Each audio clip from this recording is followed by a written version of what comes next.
तो आज का टॉपिक रहेगा हमारा वैदिक कालीन सामाजिक जीवन।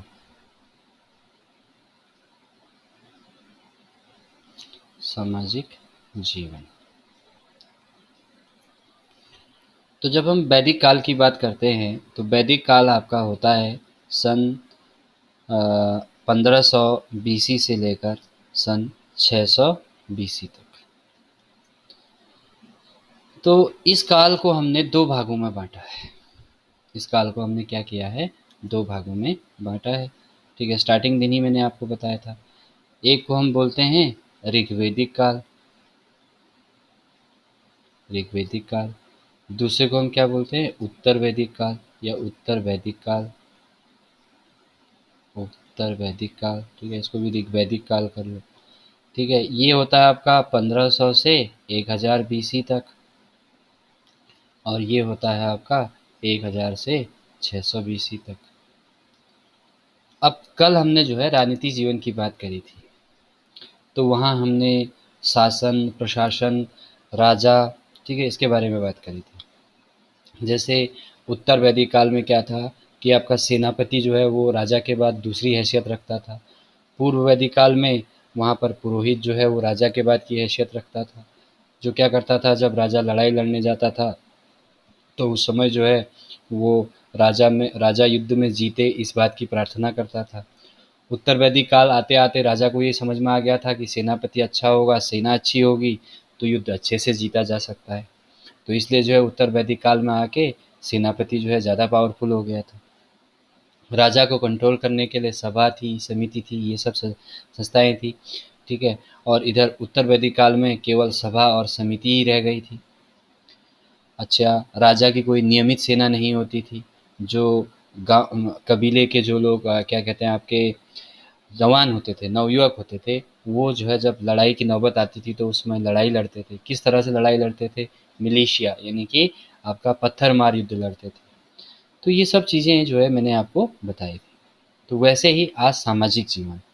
तो सामाजिक जीवन में क्या होता है भाई, परिवार कैसे था इन लोगों का, समाज में वर्ण व्यवस्था थी या नहीं थी, समाज में स्त्रियों की दशा कैसी थी, खाना पीना क्या खाते थे, आभूषण वस्त्र क्या पहनते थे, मनोरंजन के क्या साधन थे, ये सब चीज़ें जो है वो सामाजिक जीवन में आते हैं। तो बेसिकली आज हम क्या करने वाले हैं, वैदिक काल में परिवार की क्या दशा थी, वर्ण व्यवस्था पर क्या हिसाब किताब था। ठीक है, वर्ण व्यवस्था। ठीक है, इसके अलावा आपका स्त्रियों की दशा कैसी थी, स्त्रियों की दशा। ठीक है, इसके अलावा आपका खान पान क्या रहा होगा इनका। ठीक है, आभूषण क्या रहे होंगे, आभूषण क्या रहे होंगे, खान पान क्या रहा होगा। ठीक है, और आपका मनोरंजन कैसे करते होंगे, ये सब चीज़ें हम लोग पढ़ेंगे। तो इसको भी वही दो पार्ट में पढ़ेंगे। पहले कल की तरह ऋग्वेद काल का पढ़ेंगे, और फिर बाद में जो है हम लोग किसका पढ़ेंगे, उत्तर वैदिक काल का पढ़ेंगे। ठीक है, तो पहले ऋग्वेदिक काल का जो परिवार है, ठीक है, वो कैसा था, ऋग्वेदिक काल में वर्ण व्यवस्था थी या नहीं थी, स्त्रियों की दशा क्या थी, आभूषण क्या पहनती थी, खान पान क्या खाते थे, ठीक है, मनोरंजन क्या था, वो ऋग्वेद काल में पढ़ेंगे। फिर उसके बाद जो है वही चीज़ें आप उत्तर वैदिक काल में भी पढ़ोगे, जैसे कल पढ़ा था। ठीक है, तो देखो अब क्या है, सबसे पहला टॉपिक उठाते हैं, ऋग्वेद काल में परिवार कैसा था। तो देखो इस समय का जो परिवार था, ठीक है, उसका ढांचा कैसा था, कबीलाई ढांचा था, कबीलाई ढांचा था परिवार का। ठीक है, तो कबीलाई ढांचा का मतलब क्या होता है भाई, कबीला एक पूरा कबीला होता था, परिवार नहीं कबीला होता था। ठीक है, तो एक परिवार में जो है वो चार चार पांच पांच पीढ़ियों के लोग एक साथ रहते थे, संयुक्त परिवार। 4-4 5-5 पीढ़ियाँ जो है वो एक साथ रहती थी। अच्छा, साथ में आपके मातृपक्ष और पितृपक्ष, मतलब ननिहाल वाले भी और घर वाले भी, ये एक साथ रहते थे। तो मान लो एक दादा है, ठीक है, अब दादी भी होंगी।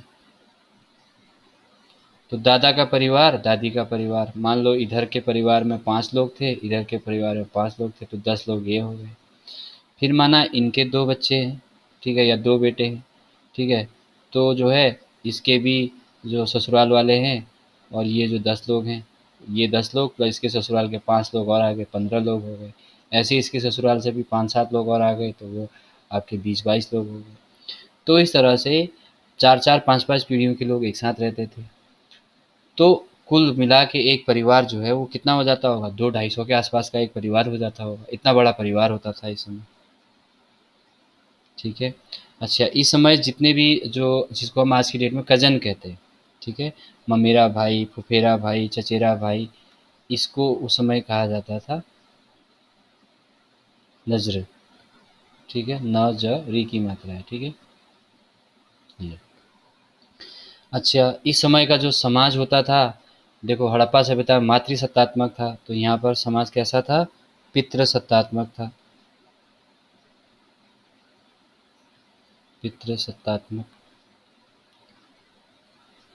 ये हो गया। अच्छा, तो पितृसत्तात्मक था, इस बात की पुष्टि कैसे हुई? इस बात की पुष्टि इस तरह से होती है कि उस समय पिता ही जो है परिवार के सारे डिसीजन लेता था। वैसे तो सारे डिसीजन जो है वो शांत मन से या यूँ कह लो कि सोच समझ करके लिए जाते थे, लेकिन कई बार जो है कुछ डिसीजन जो है वो गुस्से में या फिर आवेश में या फिर जल्दबाजी में भी लिए जाते थे। तो जो पिता की जो आज्ञा होगी, जो इसने एक बार कह दिया पिता ने, वो काम जो है बच्चों को पूरा करना होता था। जैसे एक आपका व्यक्ति था अजीगर्थ। तो अजीगर्थ ने आ, क्या किया था, इसका पुत्र था सुनहशेप।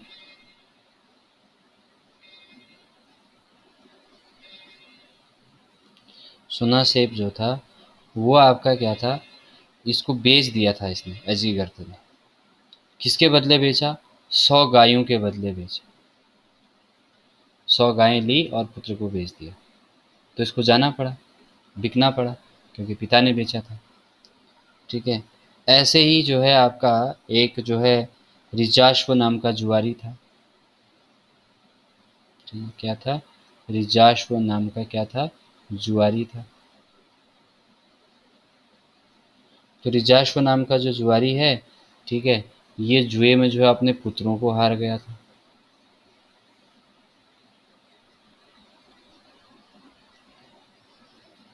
ठीक हो गया। इसके बाद जो है एक ऋषि थे, विश्वामित्र। तो इन्होंने क्या किया इसके बारे में भी बताता हूँ। तो ऋषि क्या थे, विश्वामित्र थे, ये बहुत गुस्से वाले जाने जाते हैं, ठीक है। तो विश्वामित्र ने क्या काम किया, विश्वामित्र ने कहा कि भाई जो इनके 50 पुत्र थे, इनके 50 पुत्रों को इन्होंने घर छोड़ने का या घर से भगा दिया या घर छोड़कर जाने के लिए कहा, गुस्से में। तो इस तरह से ये जो है क्या होने लगे आपके, मतलब इनके जो 50 पुत्र थे उनको जो है अपना घर छोड़ के जाना पड़ा। तो इस तरह से ये कहा जा सकता है कि ऋग्वैदिक जो समाज था, परिवार जो है वो कबीलाई ढांचे में रहता था, 4-4 5-5 पीढ़ियाँ एक साथ रहती थी। समाज जो है वो पितृसत्तात्मक था, ठीक है। अच्छा, और यहाँ पर जो है पिता की जो आज्ञा होती थी, चाहे वो सही हो चाहे वो गलत हो, वो उसके पुत्रों को माननी पड़ती थी, ठीक है। ये इसका पता कहाँ से चलता है, अजीगर्थ की कहानी कहाँ पर है, ये आपका ऋग्वेद में है। सुना सेब को क्या किया था, 100 गायों के बदले बेच दिया था, ठीक है। अच्छा, रिजासो नाम का जुआरी जो है वो पुत्रों को हार गया था जुए में। ठीक है। ऋषि विश्वामित्र जो है इसने जो है 50 पुत्रों को जो है घर छोड़कर जाने के लिए कह दिया था। ठीक है। तो इस तरह से ये हो गया। अच्छा, वर्ण व्यवस्था का क्या हाल था भाई? वर्ण व्यवस्था, तो वर्ण व्यवस्था जो है वो पहले तो क्या थी आपका, जो आर्य थे, स्टार्टिंग में जब आर्य आए थे तो आर्य अपने आप को क्या कहते थे? गोरा कहते थे। तो आर्य किस वर्ण के थे? आर्य जो है गौर वर्ण के थे। उसके बाद जो अनार्य थे, ठीक है, वो कैसे थे? आपके श्याम वर्ण के थे, ये कह सकते हो। तो पहले तो वर्ण व्यवस्था जो थी वो रंग को लेके थी। ठीक है। तो या वर्ण, वर्ण व्यवस्था जो थी वो वर्ण, वर्ण मतलब रंग को लेकर थी। ठीक है। बाद में जो है इस वर्ण का जो अर्थ है वो चेंज हो गया। इस वर्ण की जगह जो है वर्ण, इस वर्ण को वर्ण वर्ण कर दिया गया।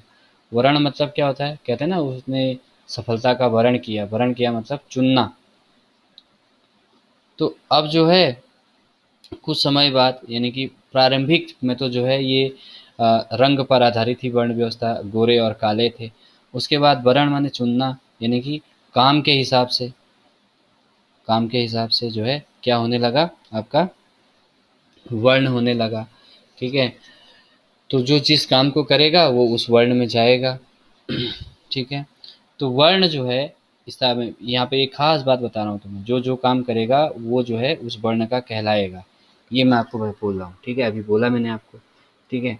तो कहने का मतलब क्या है कि जैसे आज होता है कि ब्राह्मण का बेटा जो है वो क्या होगा? ब्राह्मण होगा। क्षत्रिय का बेटा क्षत्रिय होगा। वैसा उस समय नहीं था। यानी कि जो वर्ण थे, वर्ण जो है जन्म से, जन्म से आपका, जन्म से निर्धारित नहीं होता था,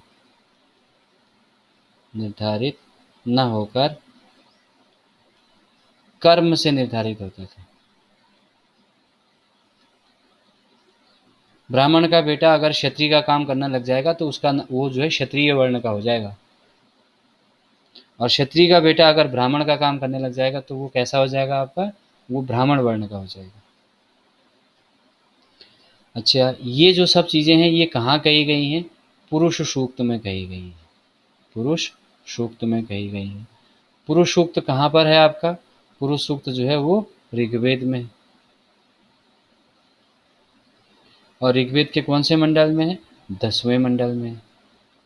तो ऋग्वेद के 10वें मंडल में ये कहा गया है कि ऋग्वेद में पहले जो वर्ण व्यवस्था थी वो केवल रंग पर थी। आर्य अपने आप को गौर वर्ण का कहते थे, गोरा कहते थे, और दूसरों को काला कहते थे। धीरे धीरे जो है वर्ण शब्द का अर्थ वर्ण हो गया। वर्ण से क्या हो गया? चुनना हो गया। यानी कि जो आदमी जिस तरह का काम करेगा वो उस वर्ण का होगा।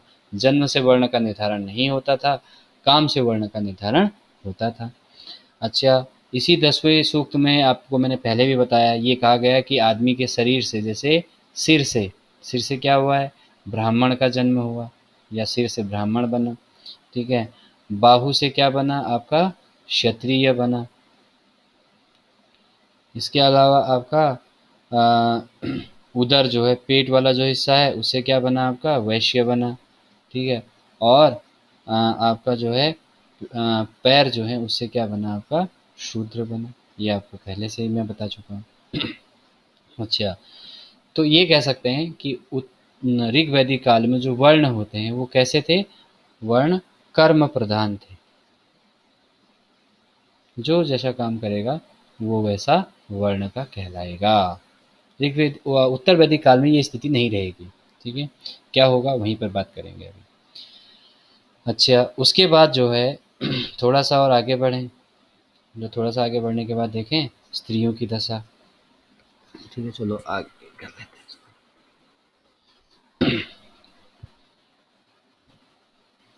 तो स्त्रियों की दशा पर क्या था भाई वो भी देखते हैं।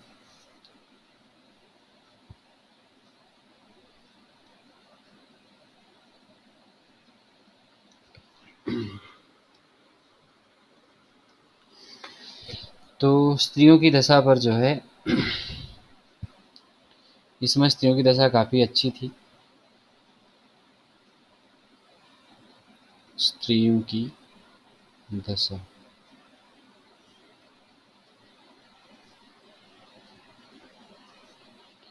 तो स्त्रियों की जो दशा थी इस पर हम बात करते हैं। तो इस समय स्त्रियों की दशा कैसी थी? सर्वश्रेष्ठ थी। सर्वश्रेष्ठ थी। क्यों सर्वश्रेष्ठ थी अभी समझ में आएगा। ठीक है, हड़प्पा सभ्यता से भी ज़्यादा अच्छी आप कह सकते हो। ठीक है, तो एक ऋग्वेद में स्त्री के लिए एक शब्द कहा गया है। क्या कहा गया है? जाय देशस्तम, देशस्तम, जाय देशस्तम। इसका मतलब होता है कि जो घर है, घर जो है वो किसका है? वो क्या है? पत्नी ही घर है। पत्नी ही जो है क्या है? आपका घर है। ये कहा गया है किसमें? ऋग्वेद में। ठीक हो गया। अच्छा, जो ऋग्वेद में क्या थी? सभा थी, समिति थी। ठीक है, ये सब चीज़ें थी। ठीक है, तो सभा और समिति में मतलब राजा को अंकुश लगाने वाली जो समितियां थी, या जो एक तरीके से क्या थी आपकी, अ, राजा को निरंकुश होने से रोकने के लिए जो एक तरीके से क्या बनाए गए थे? आपके समूह बनाए गए थे। तो उन समूहों में जो है महिलाएं हिस्सा लेती थी। तो इस सभा और समिति के सदस्यों की सदस्य होती थी महिलाएं। अच्छा, इसके अलावा महिलाएं जो है वो युद्ध में भाग लेती थी। इसके अलावा महिलाएं यज्ञ में भाग लेती थी। ठीक है, इसके अलावा आपका इनका जो विवाह था, ठीक है, विवाह जो है इनका कब होता था? 16 से 17 वर्ष में विवाह होता था, यानी कि बाल विवाह नहीं होता था। क्या था? बाल विवाह आपका नहीं था यहाँ पर। ठीक हो गया। इसके अलावा विधवा विवाह होता था। विधवा विवाह होता था। ठीक हो गया। और विवाह जो विधवा विवाह था, विधवा विवाह अगर हो गया, किसी विधवा ने विवाह कर लिया, उसका जो पुत्र उत्पन्न होगा उसको बोला जाता था दधि सभ्य। ठीक है, दधि सभ्य, ये जो है आपका बहुत इम्पोर्टेंट चीज़ है। ठीक है, दधि सभ्य क्या है? ठीक है, तो ऋग्वैदिक काल में जब कोई विधवा महिला विवाह करती थी, ठीक है, तो उसके बाद उसका जो पुत्र होता था उसको क्या कहा जाता था? दधि सभ्य कहा जाता था। अच्छा, इंटरकास्ट या अंतर जातीय विवाह इस समय होते थे। ठीक है, या अंतर वर्णीय विवाह इस समय होते थे। अंतर्वर्णीय विवाह होता था इस समय। ठीक है।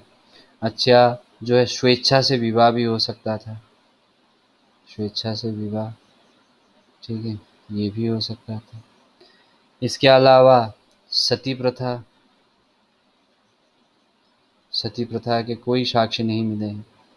ठीक है। तलाक, तलाक का कोई साक्ष्य नहीं मिला है। ठीक है।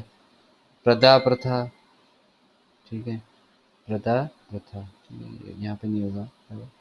प्रदा प्रथा, प्रदा प्रथा के साक्ष्य जो है आपको नहीं मिलेंगे यहाँ पर। ठीक है। अच्छा, एक आदमी की एक से ज़्यादा पत्नियां हों, ठीक है, बहु पत्नी प्रथा जो थी, ठीक है, वो भी आपका नहीं थी।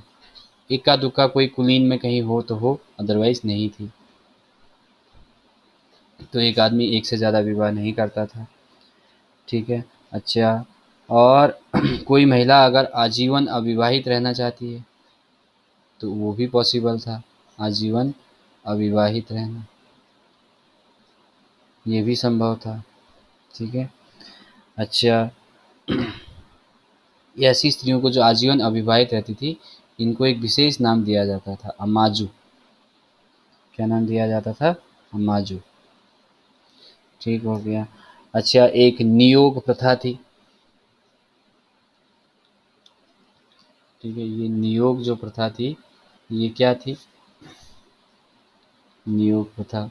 नियोग प्रथा में क्या था कि अगर किसी पत्नी कोई महिला है उसका पति जो है वो अगर क्या कहते हैं आपका नपुंसक हो, ठीक है, तो उस स्थिति में जो महिला है वो अपने घर का जो देवर होता था, ठीक है, या फिर नौकर होता था, ठीक है, उससे अपना पुत्र उत्पन्न कर सकती थी, ठीक है।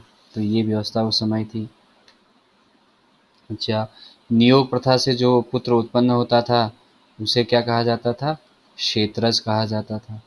तो एक क्षेत्रज शब्द आपको याद रखना, एक दधि सभ्य आपको याद रखना। दधि सभ्य विधवा विवाह से उत्पन्न पुत्र को कहते थे, क्षेत्रज जो है वो नियोग प्रथा में जो नियोग से जो बेटा उत्पन्न होता था या पुत्र उत्पन्न होता था उसको कहते थे।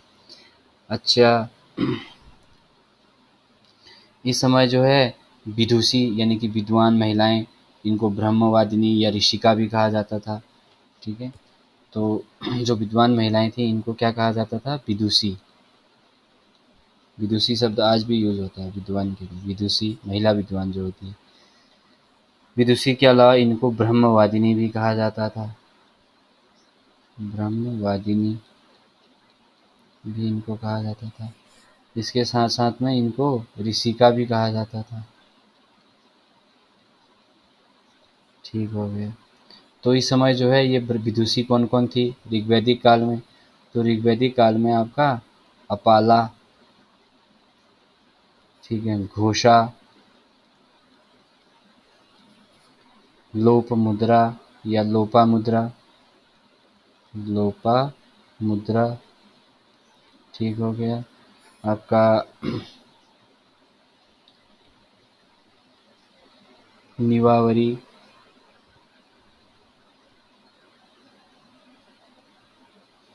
ठीक हो गया, और सिकता।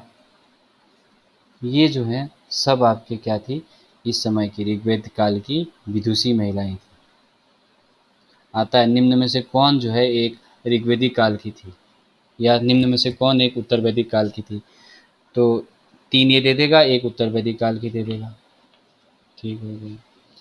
अच्छा, जो अमाजु थी, जो पूरे जीवन भर विवाह नहीं करती थी, तो इसको क्या होता था? पिता की संपत्ति पर अधिकार मिलता था, पिता की संपत्ति में हिस्सा मिलता था।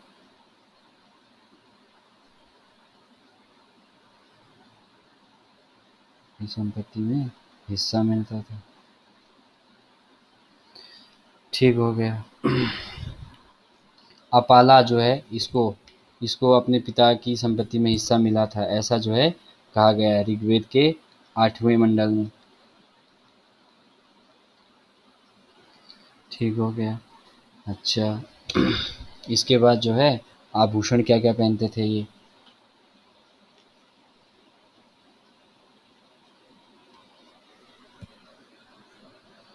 आभूषण, पोशाक क्या क्या थे? तो पहले एक कहते हैं किसकी? वस्त्र की बात। तो ये जो है क्या क्या वस्त्र पहनते थे?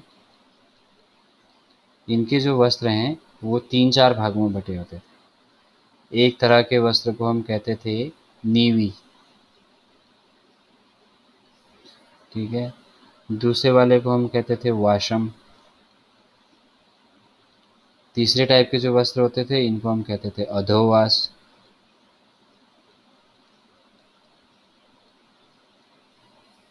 ठीक हो गया। चौथे वाले को हम कहते थे उष्णीय। तो ये क्या थे भाई, इनके बारे में बात करें। तो नीवी को हम जो है आपका ये अधोवास है, ठीक है। इसका एक और नाम है अधिवास, याद रखना, अधिवास, ठीक है। तो नीवी या अधिवास जो होते थे ये आपका कमर से नीचे पहने जाते थे। वासम जो होते थे ये कमर से ऊपर पहने जाते थे। अधोवास जो है, जैसे आज आप लोग आजकल जो है लोग जैकेट पहनते हैं, या फिर आपका दुपट्टा पहनते हैं, चादर पहनते हैं, अंगोछा पहनते हैं, ये सब, ठीक है। तो ये हो सकता था आपका दुपट्टा, इस तरह से बाहर से पहनने वाला वस्त्र, दुपट्टा, चादर, ठीक है, और आपका अंगोछा, ये सब जो है आपका इसमें आता था। उशनी जो होती थी ये पगड़ी होती थी। तो इस तरह के कपड़े पहनते थे। उसके बाद जो है जो इनके आभूषण हैं वो कैसे थे। तो आभूषण के बारे में बात करें तो आभूषण में जो है अ, दो, एक तो आपका गले का हार, रुक्म कहा जाता था, रुक्म। तो रुक्म क्या होता था, गले का हार। ठीक हो गया। एक होता था निष्क। निष्क को हम क्या कहते हैं, सोने का ढेर। इसका अर्थ जो होता है सोने का ढेर होता है, तो मतलब ये क्या हो गया, आपका हार हो गया। इसके दो शब्द मिले हैं आभूषणों के संबंधित। फिर आगे आता है आपका खान पान।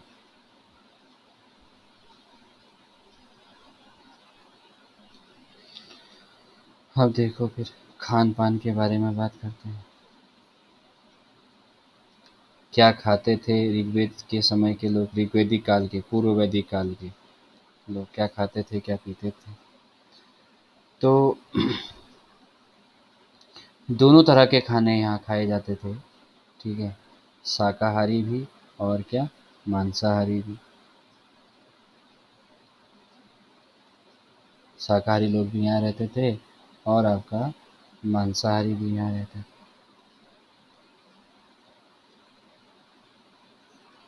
ठीक हो गया। शाकाहारी लोग जो थे ये क्या करते थे, क्या क्या खाते थे भाई ये। एक तो खाते थे क्षीर पकोदन। क्षीर पकोदन। तो क्षीर पकोदन जो होता था, एक शब्द मैं आपको बताता हूँ, यव। यव जो है वो जौ के लिए यूज हुआ है ऋग्वेद में। आप लोग जब घरों में आजकल मतलब पूजा पाठ करते हो तो पंडित बोलता है यवः जलः गंधः पुष्पः। तो यव, यव क्या है, वही है जौ। ठीक है। तो यव जो है ये सॉरी ये क्या था, क्षीर पकोदन। इसमें दूध और जौ मिला के जो है खीर बनती थी। दूध और जौ की खीर खाते थे ये लोग। ठीक है। अच्छा भाई, इसके अलावा जो है ये लोग खाते थे करब। शाकाहारी भोजन है ये भी। इसमें क्या होता था, दही। दही में आपका यव का सत्तू। यव माने जौ, जौ का सत्तू। ठीक हो गया। इसके अलावा सोमरस। तो सोमरस जो है वो कहाँ मिलता था, मुजवंत पर्वत में मिलता था। विशेष अवसरों पर पिया जाता था। इसके अलावा सुरा, ये जो है शराब थी एक तरीके से, इसे कभी भी पी लिया जाता था। तो सोमरस जो है वो विशिष्ट अवसरों पर या विशेष अवसर पर पिया जाता था। और ये जो है सामान्य स्थितियों में पिया जाता है, सामान्य स्थिति में। अच्छा, मांसाहारी जो लोग थे वो क्या करते थे भाई, ये लोग जो है बैल काटते थे, यानी कि बैल का मीट खाते थे। ठीक है। भेड़ का मांस खाते थे, बकरी का खाते थे। ठीक है। अच्छा, और घोड़े का भी खाते थे। घोड़े का कब खाते थे, जब राजा अश्वमेध यज्ञ करता था तब घोड़े का खाते थे। ठीक है। अच्छा, गाय के लिए इस समय जो है अघन्या, और घ आधा न, अघन्या शब्द। अघन्या मतलब, अघन्या किसको कहा गया, गाय को कहा। अघन्या मतलब जिसकी हत्या नहीं की जाए। ठीक है। तो जिसका वध न किया जाए, जो वध करने योग्य नहीं है उसको अघन्या कहते हैं। ठीक है। तो अघन्या शब्द जो है ऋग्वेद में 175 बार यूज हुआ है।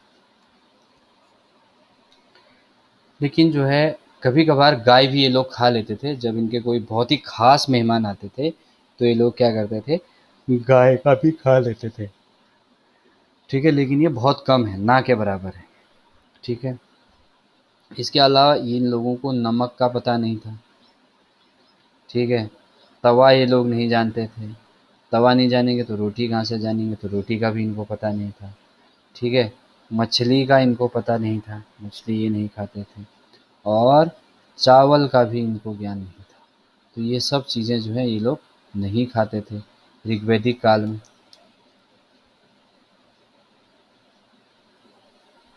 ये इनका खान पान था। ठीक है। अच्छा, अब बात करते हैं किसकी, आपका मनोरंजन के साधन की। तो मनोरंजन के साधन यहीं पर ही हो जाएंगे। तो मनोरंजन के साधन में ये क्या करते थे, रथों की दौड़ करते थे। क्या है ये, मनोरंजन, मनोरंजन के साधन। ठीक है, तो रथ की दौड़ करते थे, शिकार खेलते थे, घोड़ों की दौड़ लगाते थे, घुड़दौड़। ठीक है, जुआ खेलते थे, नृत्य करते थे, नाचते थे। ठीक है, और आपका गायन भी करते थे, गाते भी थे। ठीक है, और पर्व और त्योहार मनाते थे। इसके अलावा नाटक भी करते थे भैया। नाटक के बारे में कहाँ से पता चला है, एक संवाद सूक्त है ऋग्वेद में, संवाद सूक्त। तो संवाद सूक्त में नाटक का पता चला। तो ये लोग नाटक भी करते थे मनोरंजन के लिए, गाना भी गाते थे, नृत्य भी करते थे, घुड़दौड़ रथ दौड़ करते थे, शिकार खेलते थे। ठीक है, तो ये सारा जो है इनका क्या हो गया, ऋग्वेदिक काल का आपका सामाजिक जीवन। ठीक है, अब बात करेंगे उत्तर वैदिक काल का सामाजिक जीवन।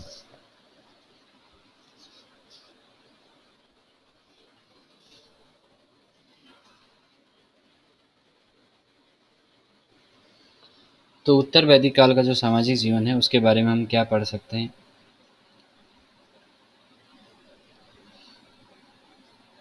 यही सब चीज़ें पढ़ेंगे। ठीक है, जो अभी तक पढ़ा है इसमें क्या क्या अलग है वो चीज़ भी देखेंगे। उत्तर वैदिक कालीन सामाजिक जीवन।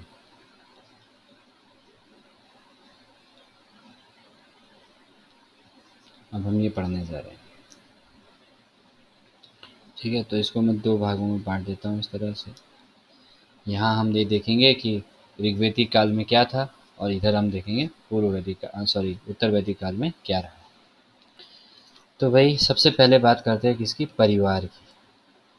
वहाँ भी सबसे पहले हमने परिवार पढ़ा था। ठीक है, तो परिवार जो है यहाँ पर क्या था, कबीला कबीला था, कबीला ढांचा था। ठीक है, चार चार पीढ़ियों के, चार पांच पीढ़ियों के लोग एक साथ रहते थे। ठीक है, तो यहाँ क्या था, यहाँ भी जो है लोग कैसे रहते थे, अब संयुक्त परिवार हो गया था, अब कबीला नहीं था, परिवार यानी कि छोटा हो गया था। ठीक, कितने लोग रहते थे, दो या तीन पीढ़ी के लोग एक साथ रहते थे, दो या तीन पीढ़ी के लोग एक साथ रहते थे। अब जो है यहाँ पर क्या था, मातृपक्ष और आपका जो पितृपक्ष था वो क्या रहता था, एक साथ रहता था। ठीक है, यहाँ पर क्या था, दोनों जो है मातृपक्ष और पितृपक्ष। ठीक है, पितृपक्ष जो है ये दोनों क्या होने लगे थे आपके, अलग अलग रहने लगे थे। ठीक हो गया। समाज जो है यहाँ पर भी पितृसत्तात्मक था, यहाँ पर भी क्या था, पितृसत्तात्मक था। ठीक हो गया। अच्छा, यहाँ पर भी क्या होता था, पिता की आज्ञा का अक्षरशः पालन होता था। और पहले भी क्या होता था, वही होता था, अक्षरशः पालन होता था। यहाँ भी वही चीज़ होती थी। तो ये तो हो गया आपका क्या, परिवार के बारे में। अब वर्ण के बारे में, वर्ण व्यवस्था के बारे में। तो वर्ण व्यवस्था के बारे में मैंने यहाँ क्या बताया था, यहाँ पर पहले क्या था, वर्ण जो है वो रंग पर आधारित था। ठीक है, गोरा और काला। ठीक है, गौर और श्याम। ठीक है, तो गौर वर्ण के कौन थे, आपके आर्य थे। और फिर ये कौन थे, अनार्य थे। फिर बाद में धीरे धीरे परिवर्तन हुआ, तो वर्ण से क्या हो गया, वर्ण हो गया। वर्ण का मतलब क्या हो गया, जो जैसा काम करेगा उसका वर्ण वैसा होगा। जन्म से नहीं था यहाँ पर वर्ण, यहाँ पर कैसा था, कर्म से वर्ण होता था। कर्म से क्या बनता था, वर्ण बनता था, जैसा कर्म करोगे वैसा वर्ण होगा। तो यहाँ पर क्या था कि जो समाज था वो जो है अ, 4 वर्गों में बढ़ के 4 वर्णों में बँट गया था। तो यहाँ पर क्या हो गए थे, 4 वर्ण हो गए थे।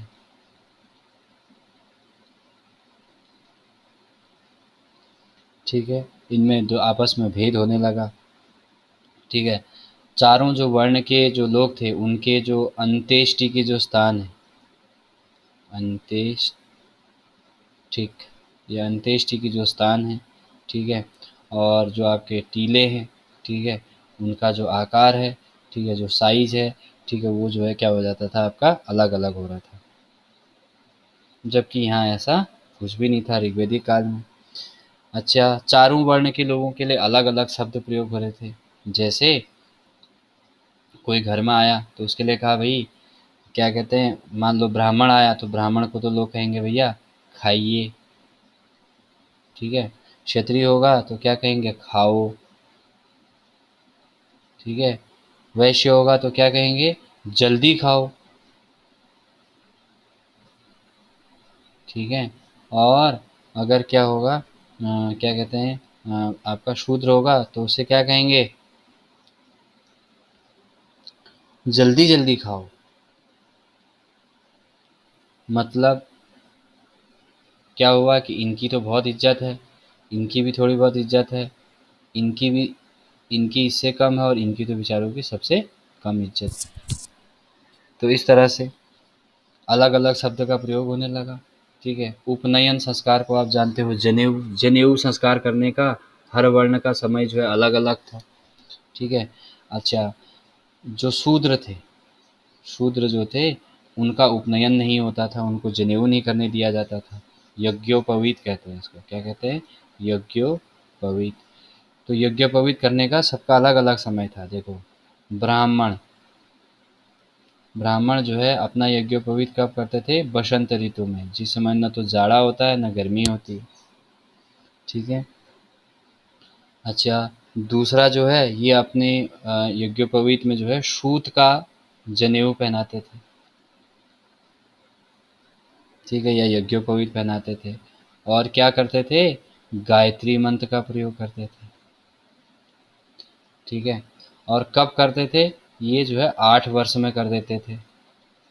जो ये ब्राह्मण हैं ये यज्ञोपवीत कितने वर्ष में कर देते थे, 8 वर्ष में कर, ताकि वेद पुराण जो है वो जल्दी पढ़ने लगे, तो और लोगों से जो है वो ज़्यादा सीख जाएगा। ऐसे ही यज्ञोपवीत जो आपका करते थे कौन, क्षत्रिय। तो क्षत्रिय जो है ये 11 वर्ष में करते थे। इनका यज्ञोपवीत करने का समय था ग्रीष्म काल में, गर्मी में, भरी गर्मी में इनको जनेऊ करना पड़ता था। ठीक है, और ये जो है क्या करते थे आपका, सन, सन का धागा होता था, उसका जनेऊ बनाते थे। अच्छा, दूसरा ये जो है किस मंत्र का यूज़ करते थे, त्रिष्टुप मंत्र का यूज़ करते थे। मतलब हर वर्ग के लिए मंत्र भी अलग अलग था, त्रिष्टुप मंत्र का यूज़ करते थे। उसके बाद जो वैश्य थे, ठीक है, वैश्य जो जनेऊ है वो कब करते थे, ये 12 वर्ष में करते थे। इनको करना होता था कब, जाड़ों में, शरद में, जाड़ों में इनको कब अपना जनेऊ करना होता था। ये जो है ऊन किस यज्ञोपवीत जो है किससे बनाते थे, ऊन से बनाते थे जनेऊ, ताकि खूब चुभे। ठीक है, और ये जो है क्या करते थे, जगती, जगती मंत्र जो है ये पढ़ते थे। तो सबसे देखो, ब्राह्मण तो कम ही होते हैं, ब्राह्मणों की संख्या कम होती है, फिर आपका क्षत्रिय, फिर वैश्य, तो सबसे ज़्यादा जो है वो वैश्य थे। तो सबसे ज़्यादा फेमस मंत्र कौन होगा उस समय, जगती मंत्र। ठीक हो गया। अच्छा, तो इस तरह से समाज जो है 4 वर्णों में विभाजित था। इसके अलावा गोत्र भी होते थे। क्या होते थे, गोत्र भी होते थे। आज भी गोत्र व्यवस्था है। ठीक है, तो गोत्र शब्द का जो पहला उल्लेख है, गोत्र शब्द जो है वो पहले कहाँ मिला था आपका, ऋग्वेद में मिला था। सबसे पहले गोत्र शब्द का प्रयोग कहाँ किया गया है, ऋग्वेद में किया गया है। तो गोत्र जो है यहाँ पर जो है इसका जो अर्थ था वो क्या था, गौशाला। लेकिन गोत्र का जो पहला उल्लेख है, ठीक है, उत्तर वैदिक काल में जो है वो आपका जो आधुनिक गोत्र है उत्तर वैदिक काल में, उसका मतलब क्या था? एक पुरुष की संतान है, एक पुरुष की संतान है। इनको क्या कहा जाता था? एक गोत्र का कहा जाता था। अच्छा, तो यहाँ पर क्या होता था? सगोत्रीय विवाह जो है वो नहीं होता था। सगोत्रीय विवाह जो है वो नहीं होता था। एक गोत्र में विवाह नहीं होता था। ठीक हो गया। अच्छा, तो यहाँ गोत्र वाला कोई चक्कर नहीं था ऋग्वैदिक काल में, ठीक है, और यहाँ यज्ञोपवीत वाला कोई चक्कर नहीं था, ठीक है। तो ये सब चीज़ें आपने देख ली। अच्छा, अब देखो आपका क्या स्त्रियों की दशा, ठीक है। तो अब हम देखते हैं क्या स्त्रियों की दशा।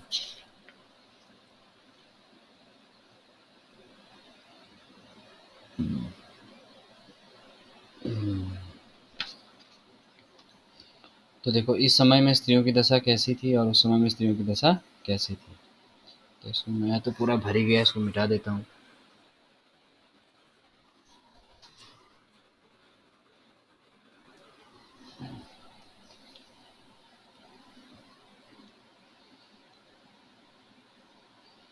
तो स्त्रियों की दशा ये है।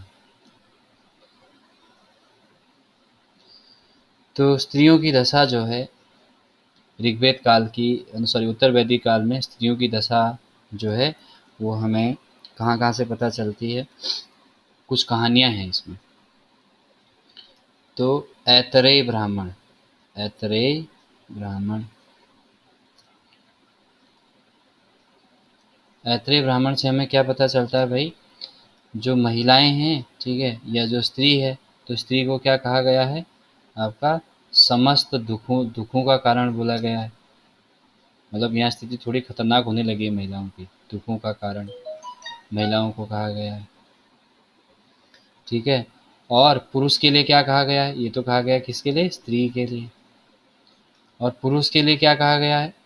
ऐत्रेय ब्राह्मण में पुरुष के लिए कहा गया है दुखों का रक्षक, दुखों का रक्षक, दुखों का रक्षक। ये जो है आपका किसके लिए कहा गया है? पुरुष के लिए कहा गया है। तो यहाँ जो है पुरुषों को, मतलब स्त्रियों की दशा जो है वो थोड़ा सा आपका ऋग्वैदिक काल से थोड़ा सा जो है वो क्या हो गई थी? आपका दयनीय हो गए थे। उसके बाद एक आपका क्या है? मैत्रायणी संहिता है, ठीक है, मैत्रायणी संहिता है। इस किताब में कहा गया है कि जो स्त्री है वो क्या है? शराब, जुआ, विष इसके समान है। इसके अलावा आपका छांदोग्य उपनिषद है, छांदोग्य उपनिषद है। तो छांदोग्य उपनिषद में क्या कहा गया भाई? छांदोग्य उपनिषद में राजा जनक के दरबार में,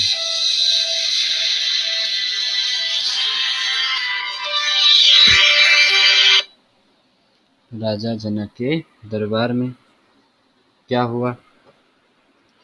राजा जनक के दरबार में एक वार्तालाप हुआ, ठीक है, एक संवाद हुआ। छांदोग्य उपनिषद में कहा गया है कि एक संवाद हुआ। कहाँ पर? राजा जनक के दरबार में। किस किस के बीच में हुआ भाई? गार्गी और आपका याज्ञवल्क्य। गार्गी जो है विदुषी थी उत्तर वैदिक काल की, ठीक है। तो आपका याज्ञवल्क्य ये पुरुष था। इन दोनों के बीच में संवाद हुआ। तो जब तक याज्ञवल्क्य जीत रहा था संवाद में तब तक ठीक था, कोई दिक्कत नहीं थी। जैसे ही गार्गी जीतने लगी तो इसने बोल दिया चुपचाप होके बैठ जाओ वरना क्या कर दिया जाएगा? सर फोड़ दिया जाएगा। तो इस तरह से इन चीज़ों से थोड़ा सा महिलाओं की स्थिति के बारे में हमें पता चलता है। ठीक हो गया भाई। अब थोड़ा सा और आगे देखते हैं क्या हो सकता है इसमें। तो यहाँ पर जो है आपका बाल विवाह जो है वो प्रचलन में आ गया था। वहाँ पे बाल विवाह नहीं था, यहाँ पे बाल विवाह होने लगा था। वहाँ पे 15-16 वर्ष में विवाह होता था, ठीक है, यहाँ पे बाल विवाह होने लगा था, ठीक है। यज्ञ में, सभा में और समिति में, ये जो राजा को नियंत्रित करने वाली थी, इसमें जो है इनको भाग नहीं लिया दिया जाता था। अब ये स्वेच्छा से विवाह नहीं कर सकती थी, स्वेच्छा से विवाह करने का अधिकार नहीं था, ठीक है। अच्छा, विधवा विवाह जो है अभी हो रहा था, विधवा विवाह जो है हुआ था। विधवा विवाह के बारे में आपका अथर्ववेद है, ठीक है। तो अथर्ववेद में कितनी बार बताया गया है? 10 बार जिक्र हुआ है, ठीक है। इसके अलावा जो है बहुपत्नित्व जो प्रथा है, बहुपत्नी वाली जो प्रथा है, बहुपत्नी की जो प्रथा है वो यहाँ पर शुरू हो गई थी, ठीक है। और इसमें मैं आपको बताऊं तो याज्ञवल्क जो है, ठीक है, याज्ञवल्क के जो है इसकी 2 पत्नियां थी। मनु, जिसने मनु संहिता लिखी, इसकी 10 पत्नियां थी, ठीक है। हरिश्चंद्र जो थे, इनकी 100 पत्नियां थी, तो एक से ज़्यादा पत्नियां अब होने लगी थी, ठीक है।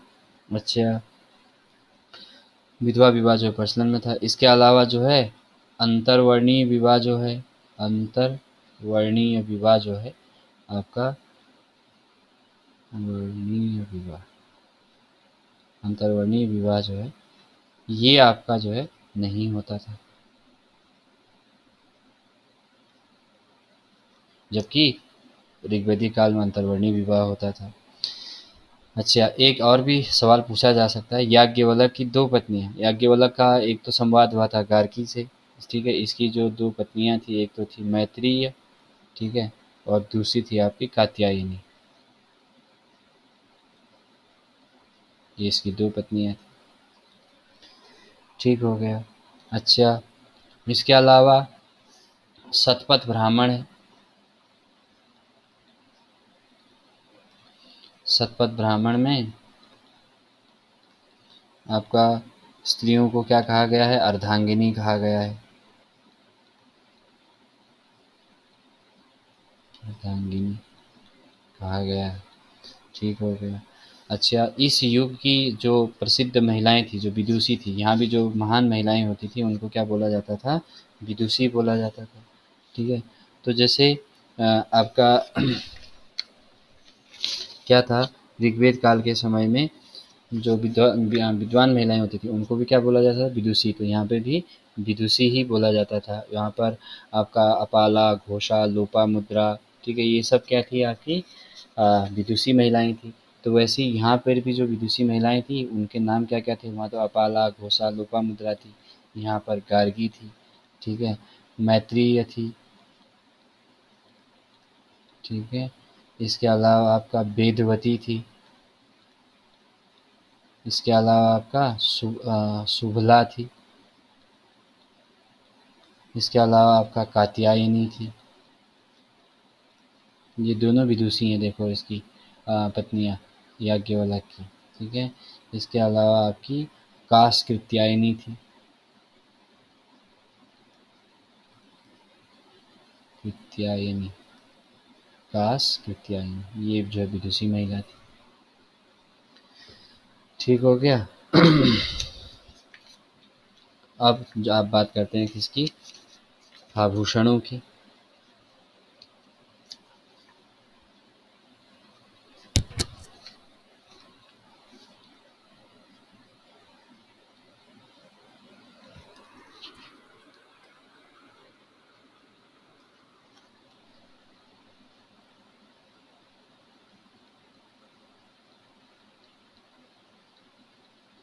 किसकी बात करते हैं?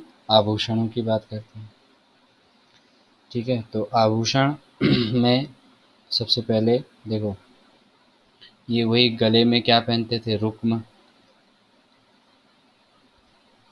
ठीक है, गले का हार हुआ, ठीक है। निष्क जो है वो क्या हुआ? आपका सोने का ढेर हुआ, ठीक है, ये सब, या हार जिसको आप कह सकते हो, ठीक है, ये सब ये पहनते थे। अच्छा, इसके अलावा रहन सहन में वही नीवी ये लोग पहनते थे जो कमर से नीचे होता था, ठीक है। वासम पहनते थे जो कमर से ऊपर होता था, ठीक है। अधोवास होता था, ठीक है, जिसको हम बाहर से पहनते थे, जैसे चुन्नी हो गया, दुपट्टा हो गया, अंगोछा हो गया, शॉल हो गया, चादर हो गया, उसनी या पगड़ी हो गई, टोपी टाइप की चीज़ या पगड़ी, जो भी आप कह लो, ये सब इसमें आ गए। अच्छा, इसके बाद जो है खान पान।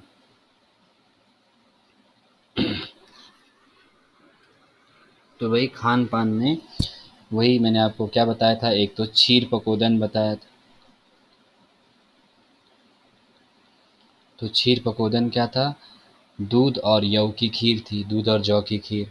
इसके अलावा करभ था, ठीक है, ये क्या था, दही और यव का सत्तू था, ठीक है। सोमरस जो है वो क्या थी, आपकी शराब थी, ठीक है, जो कभी कभी पी जाती थी विशेष अवसरों पर। इसके अलावा सुरा थी, इसको क्या करते थे, विशेष अवसरों पर पीते थे। मांसाहारी लोग क्या करते थे भाई, बैल खाते थे, ठीक है, भेड़ खाते थे, ठीक है। इसके अलावा बकरी खाते थे, और राष्ट्रीय यज्ञ के बाद क्या खाते थे, घोड़े का भी खाते थे या घोड़ा भी खाते थे। इसके अलावा गाय भी खाई जाती थी, लेकिन ये कभी कभी खाते थे, ठीक है। तो ये तो सब आपका वैदिक काल में भी था, ठीक है। उत्तर वैदिक काल में इसमें थोड़ा सा क्या हुआ, परिवर्तन आया। तो इसके बाद जो है इसमें इनको जो है तवे का ज्ञान हो गया, रोटी का ज्ञान हो गया, ठीक है, नमक का ज्ञान इनको हो गया, और चावल का ज्ञान भी इनको हो गया। इसके अलावा इनको जो है पशुओं में हाथी की जानकारी इनको हो गई, ठीक है, और साथ में इनको बाघ की जानकारी भी हो गई, ठीक हो गया। तो ये सब जो है आपका खान पान हो गया। मनोरंजन के साधन में वही जो है आपका रथ की दौड़ हो गई, घुड़दौड़ हो गई, शिकार खेलना हो गया, जुआ खेलना, नृत्य करना, गायन, नाटक, ये सब आपका ऋग्वैदिक काल में भी होता था, और यहाँ पर भी वही होता था, ठीक है। तो यहाँ भी रथ की दौड़ होती थी, घुड़दौड़ होती थी, शिकार खेला जाता था, जुआ खेला जाता था, नृत्य किया जाता था, नाटक किया जाता था, संगीत गाया जाता था, ठीक है। सारेगामापा, जो ये सारी नॉलेज इस समय के लोगों को थी, जो भी सुर ताल होते हैं उन सब की जो है जानकारी इन लोगों को उस समय। तो ये हुआ आपका किसके बारे में, उत्तर वैदिक काल, और आपका वैदिक काल में जो आपका सामाजिक जीवन था उसके बारे में।